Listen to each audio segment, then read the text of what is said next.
more towards the floor. Yeah, that's This week, new from John Layman.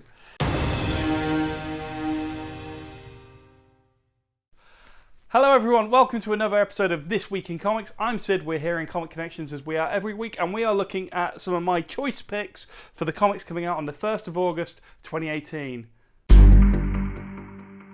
So the big one from Marvel this week is Infinity Wars. If it feels like this is in all the time, that's because for the last 3 weeks we've had Infinity Countdown 5, which was the end of the Prelude series. We've had Infinity Wars Prime, which was the prelude to this, which bridges the gap between this and Countdown. And then this week we have this. So yes, I have mentioned this for like 3 weeks in a row.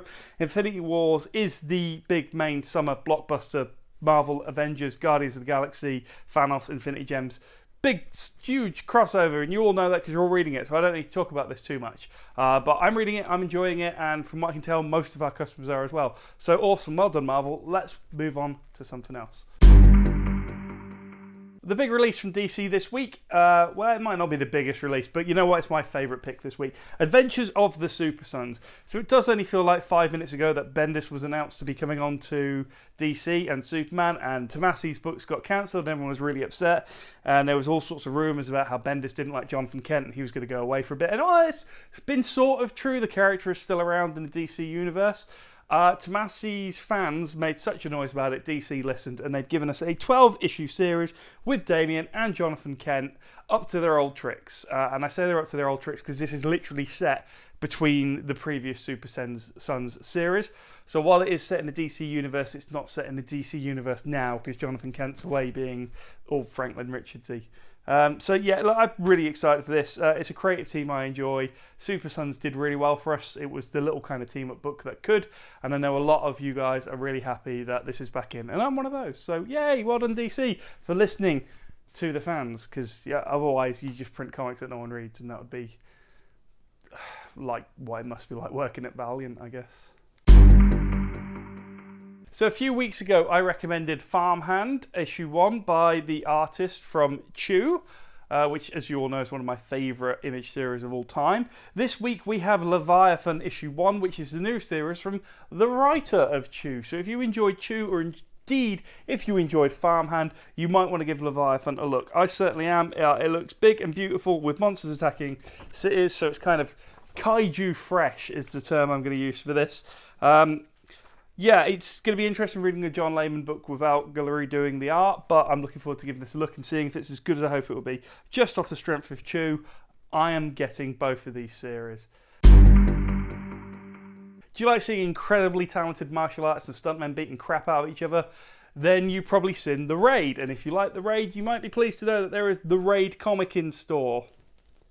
Which, it's an interesting one. It's from Titan Comics. It's written and drawn by no one who I've ever used to sell a comic. Sorry guys, I'm sure you're talented creators in your own right, but if I say Ollie Masters and Buddy C21, no one is going to say, I've heard of them. I've heard of them. Waiting for favorites. That. Yeah. But that doesn't mean it's not worth checking out. So, you know, if you like The Raid and you enjoy people beating crap out of each other, check this out. Let me know what you think. It's not on my immediate pull list for myself because I've only seen the first film and I forgot the second, even though I saw it. And I'm a Tom Yum Gun guy. I'd rather see Tony Jaa knees and elbowing people in the face. Let me know what you think. We're going very crazy for a minute here.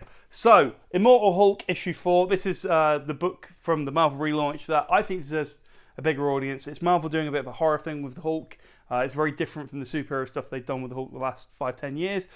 That being said, it's nice to see Bruce Banner back in the Incredible Hulk book. So this is interesting for me because it has a Fantastic Four variant. And the Fantastic Four variant on this issue is done by R. Adams, who did the original 2-part story in Fantastic Four 348 and 349, featuring the new Fantastic Four, which was Mr. Fix-It-Hulk, Wolverine dressed as Patch, Ghost Rider and Spider-Man.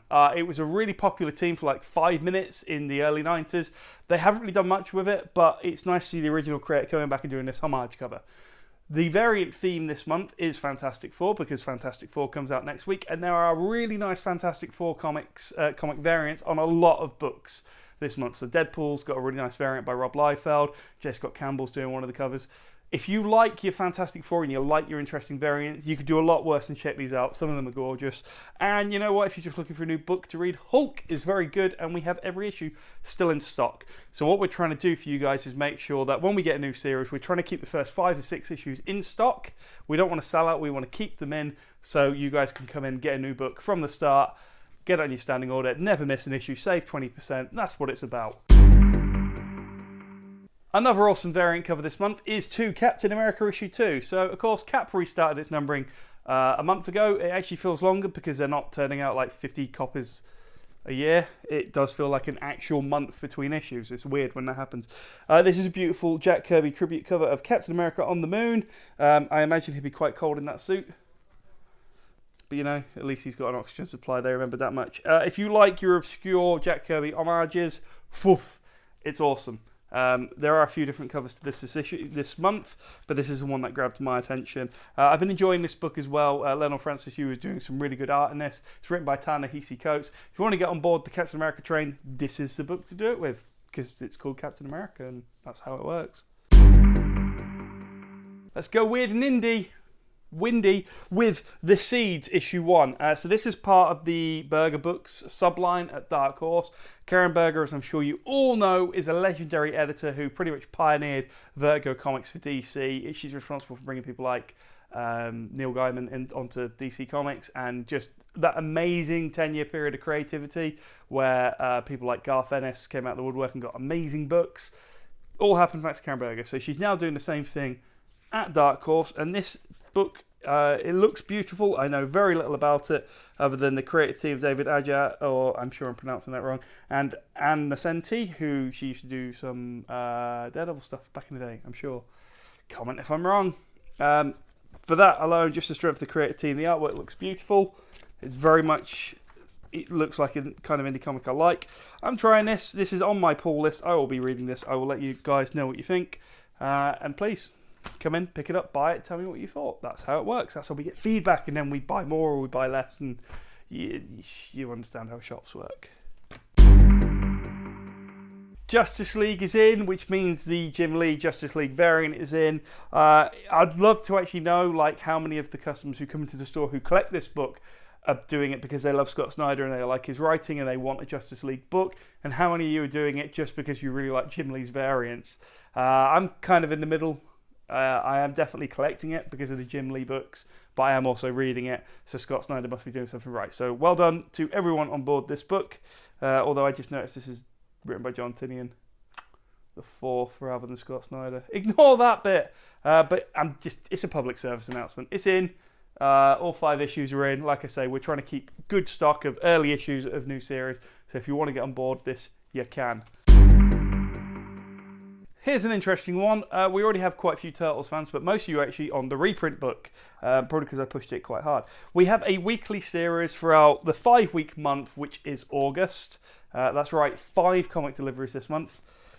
Every week we will have an issue of Bebop and Rocksteady Hit the Road. It's not the first Bebop and Rocksteady series IDW put out. A couple of years ago they did a 5-issue series as a weekly as well. If you like your Bebops and your Rocksteadies and your Turtles, it looks to be just kind of crazy fun. They're even dusting off some of the old vehicles from the Turtles toy line circa 89-90. I'm not sure if anyone else is going to be quite as thrilled that they've got the Shredder-mobile out as I am. But hey ho, there you go. If you want some Bebop and Rocksteady in your life, give it a go.